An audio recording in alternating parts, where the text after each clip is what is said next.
Hi, my name is Stephen McGee and I'm the author of Electrical Forensics.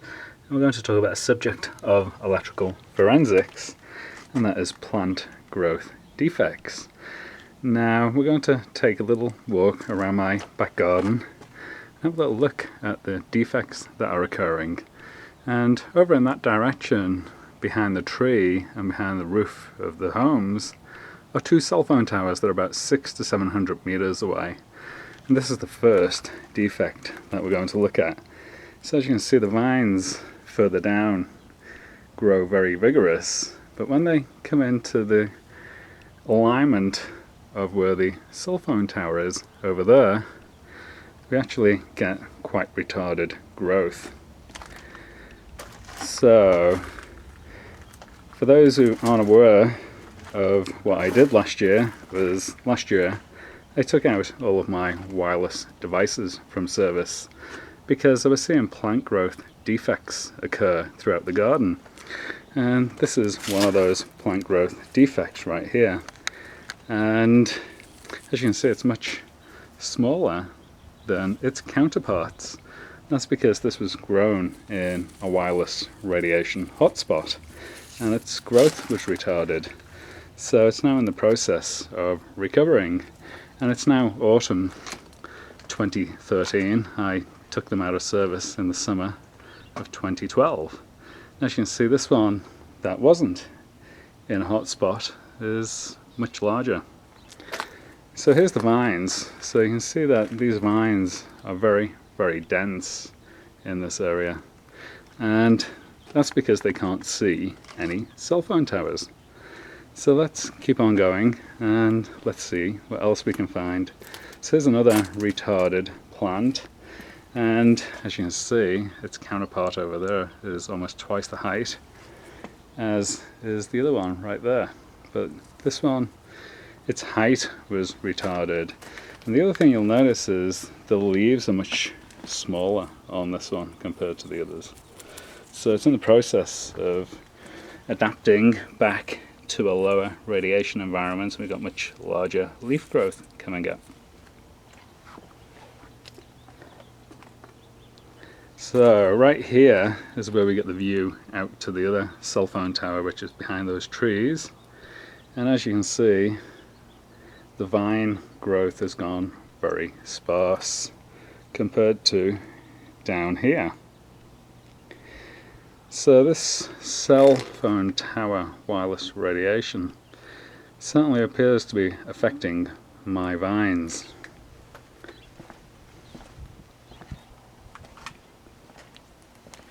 So we have another growth defect plant here, and again it's about half the size of its counterparts,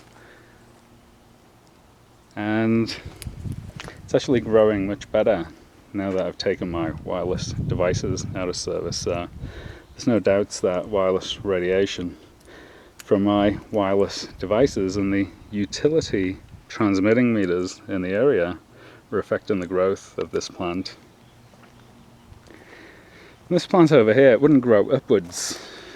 It was growing very low to the ground, and as you can now see, it's actually got upward growth on it. So something about the wireless radiation prevents some plants from putting vertical growth on, and it's a stunting effect, a retardation effect that occurs in the plants in response to being bathed in wireless radiation.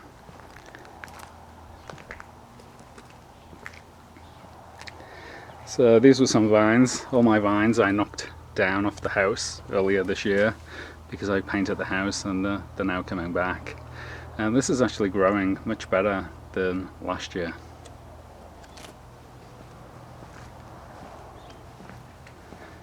So this plant here, it's a Dieffenbachia, it's actually growing somewhat stunted compared to the past.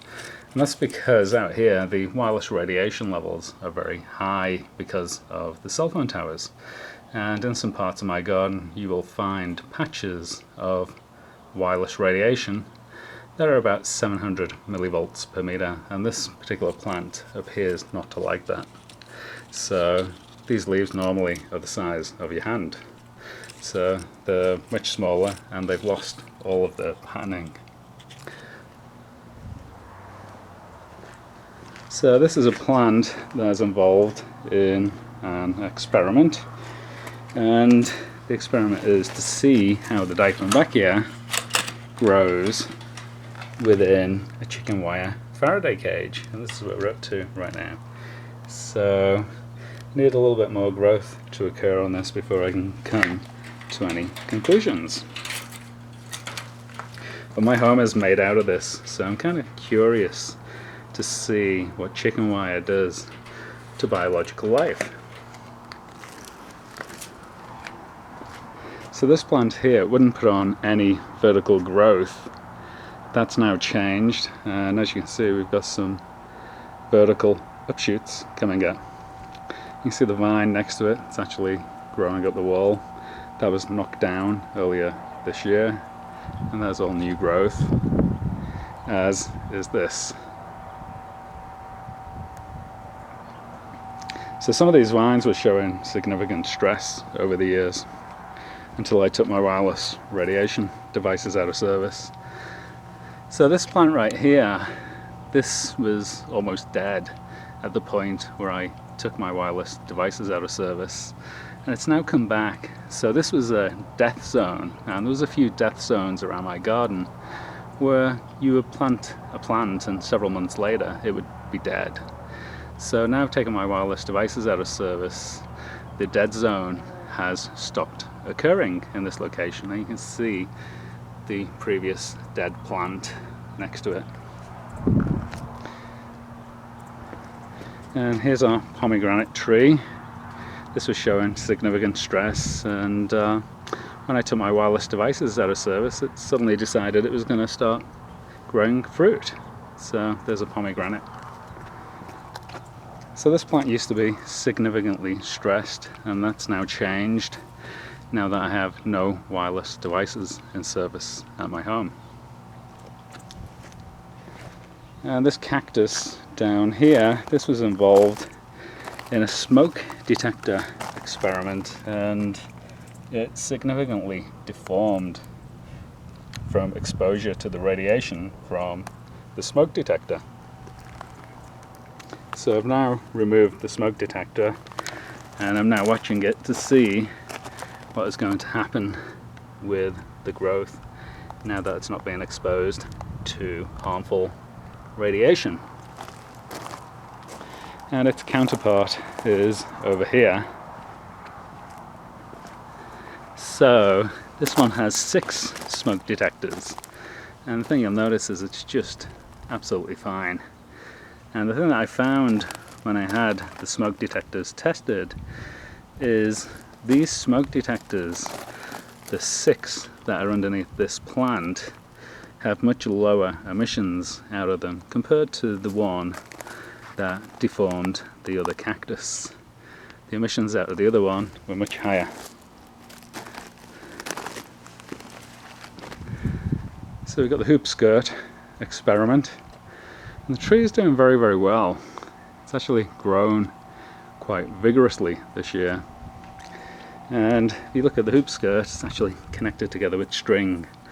So in the new year I'm going to change the string out to metal, and this will become a very big antenna system and have a lot of wireless radiation flowing round on the hoops. And there's our control tree. It's also doing very well.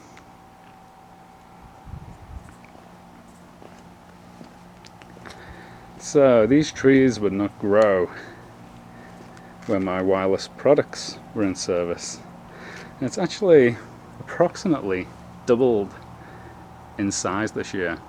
So it was definitely the wireless radiation from the wireless devices that were causing it to have stunted growth.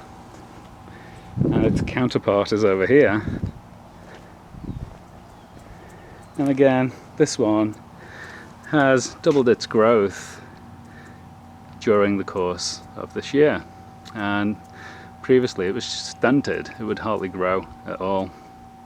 So the growth effect has been very significant in this tree. It's actually very, very healthy today. And the garden in general has improved since the wireless devices were taken out of service, and I get very vigorous growth now. So there's a couple more plants I want to show you, and they're down here. So you can see my screening, my electromagnetic screening, because of the utility meters that are out here. And I only have one transmitting meter in this location now, and that's the neighbour's gas meter, which is on the corner of the home. And down here we have a Dieffenbachia, and this one is connected into the ground because the fuse board is right there, and the stray voltage in the ground peaks in this location, and the plant is indeed showing stress. If you look at those leaves, actually quite small in relation to my hand. They should be about the size of my entire hand, so they're quite stunted. And this was also a biological hot zone, and wherever plant I would plant into this location would die, and I believe that was occurring because of the wireless transmitting utility meters that were in this area. And since all the wireless devices have been taken out of service, and I've also put up my electromagnetic screening, this plant grows just fine. So we managed to clear up this biologically toxic hot zone that was in this location. Hope you enjoyed the autumn 2013 tour of my garden, and I wish you the very best of health. Thank you.